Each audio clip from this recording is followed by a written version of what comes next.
because our next guest, Dr. Sheila Nazarian, is an incredible female entrepreneur. She is a board certified plastic surgeon. She's award winning as well. And she also has several businesses under her belt, including the Skin Spot, her e-commerce brand, Think Big, which is a nonprofit and conference every single year, as well as the Nazarian Plastic Surgery and Spa 26. I mean, Sheila, seriously, how do you do it? I'm getting exhausted. I'm gonna go take a nap. You do this yourself. But Hillary, I just want to say I'm so proud of you. You have completely pulled together an amazing group of women. I have learned so much today. I feel like I see a little bit of myself in every single woman who spoke and learned a ton of new things. And I just want to give a big kudos to you and your entire team for really empowering women today. Not only educating, but giving all of these incredibly intelligent women a platform to inspire others with. I'm inspired, so brava. Oh, thank you so much. Thank you so much. Yes, you have quite the resume, I have to say. And you know, I know several plastic surgeons, right? And they just do plastic surgery.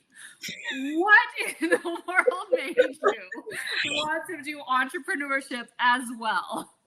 You guys, entrepreneurship was not in my blood, like at all. The only reason why I even started getting into business is because I wanted to go to medical school. I started off as a philosophy major. The first day of school in college at Columbia, they were like, we don't give A's in this class. And I was like, peace. And then I went to religion and they're like, we don't give A's in this class. I was like, peace.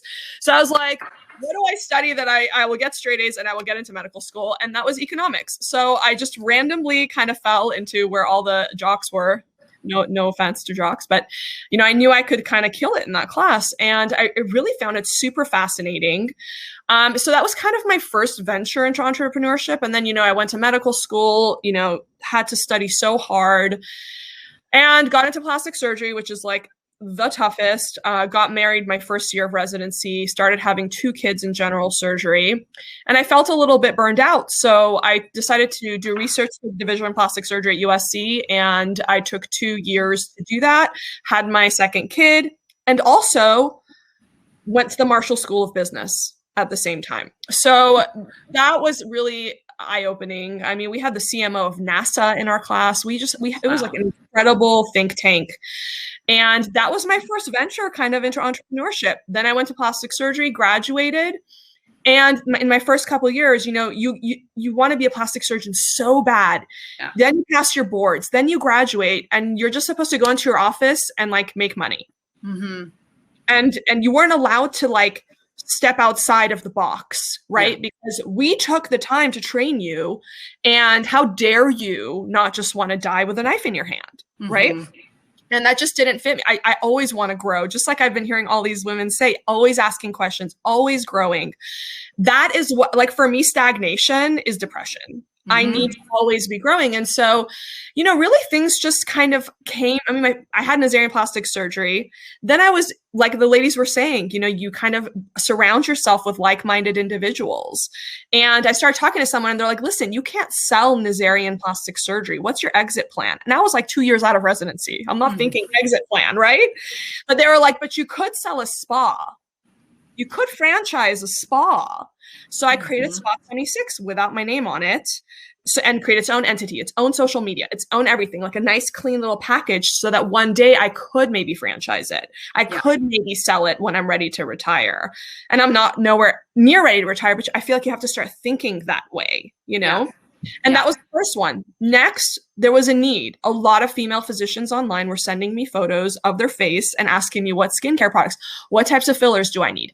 Do I need surgery? Can I just get away with fillers? Can I do a laser? What's good for this? And the skinspot.com was born out of that, because we were literally fulfilling out of my second operating room. Mm-hmm.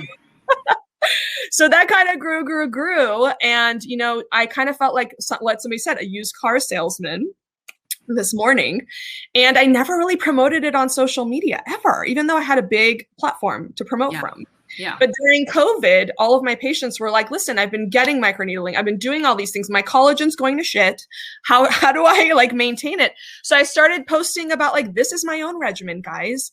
This is what's science-based. This is what actually has before and afters and biopsies and all of this stuff.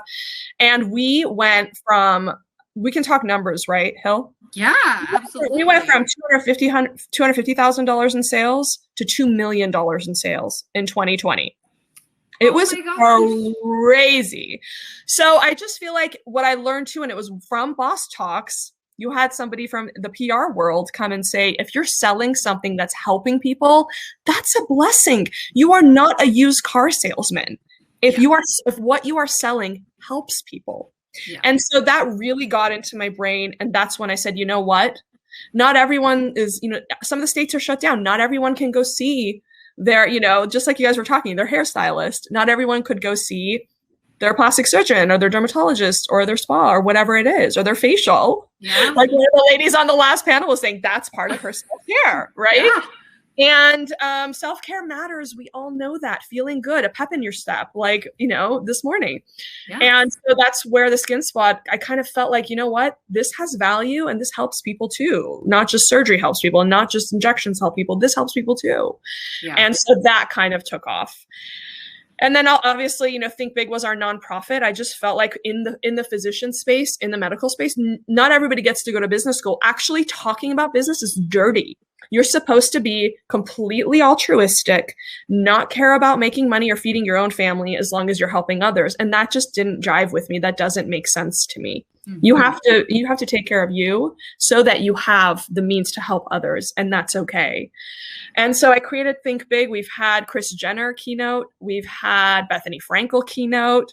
We've had Alexandra Wilkes-Wilson, who was the founder of Guilt.com and Glam Squad keynote. And that's been such a blessing to so many young doctors, coming out and trying to get a little bit of business knowledge. And that's at Nazarianinstitute.org. So that's kind of where all of it came from. But I think at the core root of it, you have to know what your core values are, right, Hill? You have to say, the reason why, and Hillary and I went to breakfast a couple of weeks ago, and we talked about this. Hillary said my whole thing. Hillary, you say what, we were talking about redefining your why. Yes, and you were kind of struggling with that, and and you know what, that's okay. And I want to even, because somebody that is, so successful as you and saying, I don't know what my why is. And then you and I were like workshopping it and figuring it out. It doesn't matter if you don't know it yet, you will figure it out. Or if it changes. My why in the beginning was, I just want to save the world and I just want to help people. Yeah. But I do that day in and day out. It's my job to do that. Like, you don't go to a movie producer and say, what's your why? And they're like, my why is to make movies. Yeah. So I help people. That's my job. So I found a little bit like there was a little bit of like inauthenticity of me saying, oh, helping people is my why. I had to find something greater. Hillary, what's your why? You told me something so beautiful and I want you to share it with the world.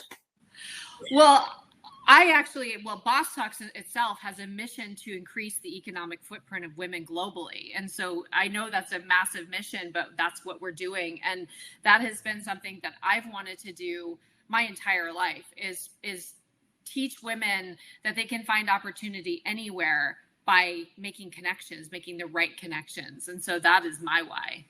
And you are doing that. You are doing just that. And you are doing exactly what you set out to do. And I think that's beautiful.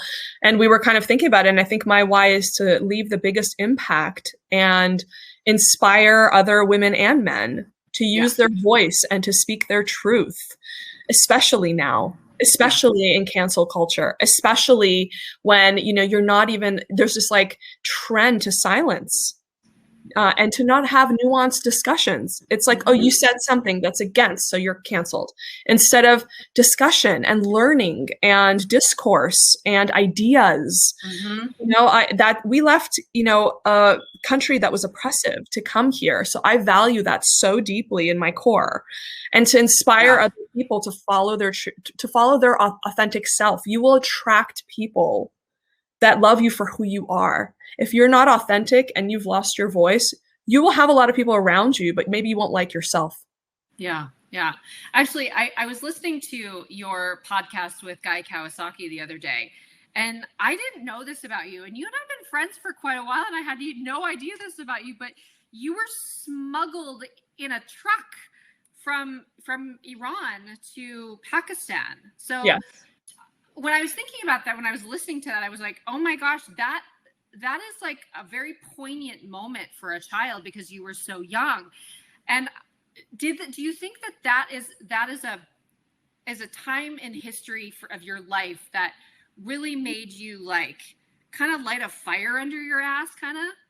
There's been many moments in my life that have lit a fire under my ass. That was one of them. My parents literally left everything, their home, their jobs, their friends, to come to a country so that their children can have more opportunity.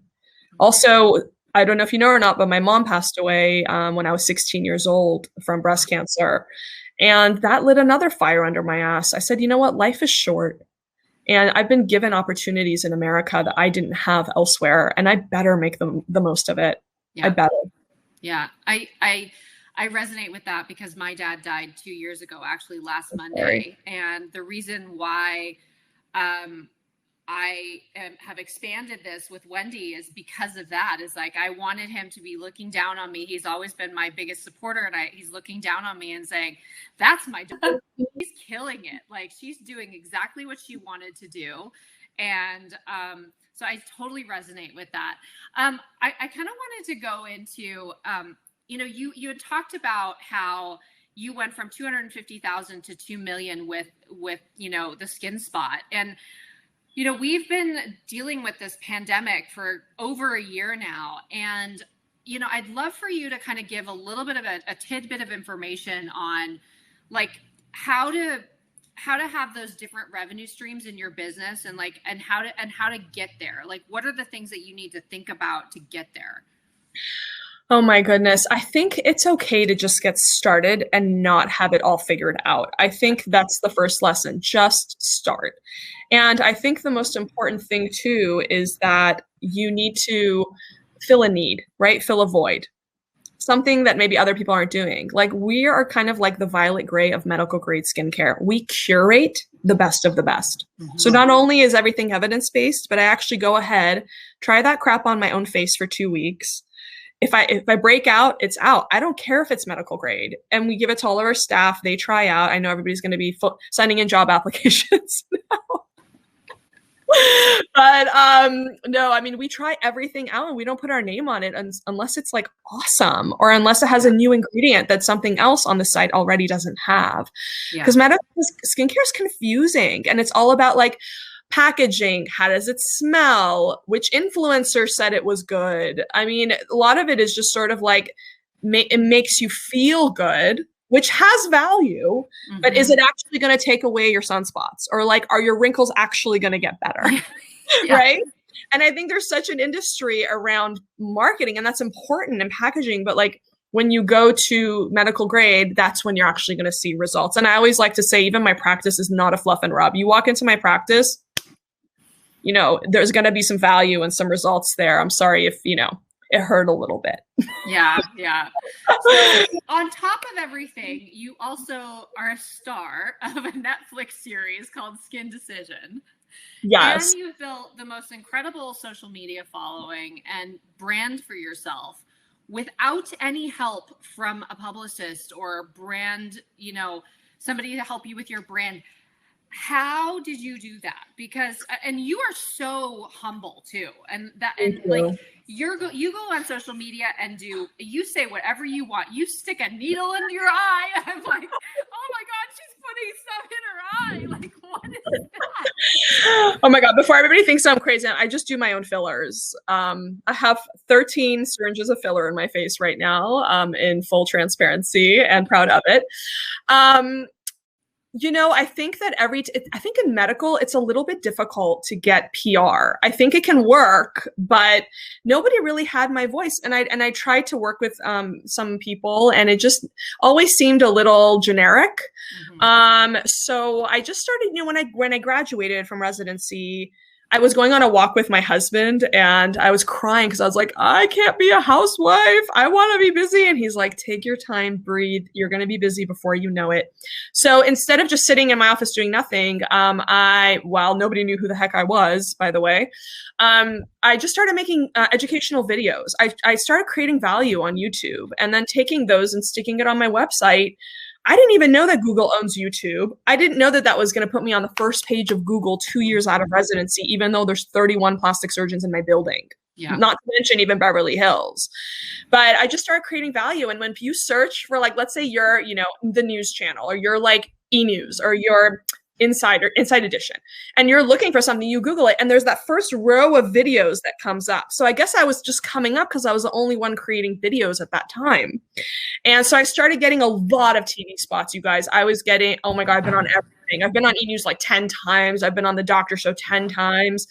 And it just kept kind of coming. And they liked how I spoke. And I was, my little unicorn, everybody has their unicorn, right? My unicorn is being able to take complex medical issues and making them understandable to everyone. Mm-hmm. And so I think that they liked it and just started having me come back. And then that led to more opportunities. Eventually, it led to producers asking me to try out for shows, and eventually the Netflix show. So amazing. Well, and what's coming up for you? What's next? Definitely more TV is next. I'm expanding into Lake Tahoe, which is my happy place, and on that note, and I think the silver lining of COVID for me was that I run everything through a quality of life filter, similar to what the ladies were saying on the last panel, involving my children. What is going to improve the quality of life for my kids and my business? What kind of investments do I actually get to enjoy? So do I buy an apartment building and have to deal with like complaints of like pipes breaking and stuff? Or do I buy a second home in Tahoe, create a small little practice there, and that forces me to go to the place that I love to go the most? Yeah. So and running everything through a little filter of quality of life. But you actually realized that you needed to do that during COVID because you were able to like stop, and because you were running. Oh my God. Stopped. And I think I was in denial. I was like, I have balance. But I think I got so much done in quarantine for my other businesses that now, and I'd suggest this to everyone, and even as a physician, you can do this.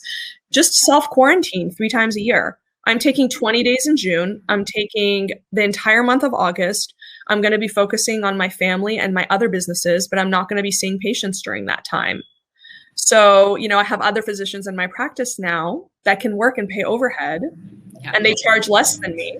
So it works out for my patients. So it's just like all of those decisions kind of allowed me to have the freedom to spend my time the way that I want to spend it. Well, I think you are definitely your why. You're living your why too, and I'd like to add also that I think that you're the voice of change, especially right now with what you're doing on social media. And it's been an absolute pleasure. For those of you who have the VIP Q&A with her, please join us over on Zoom right now, and we will see you there. Thank you so much. Thank you. Bye, everybody.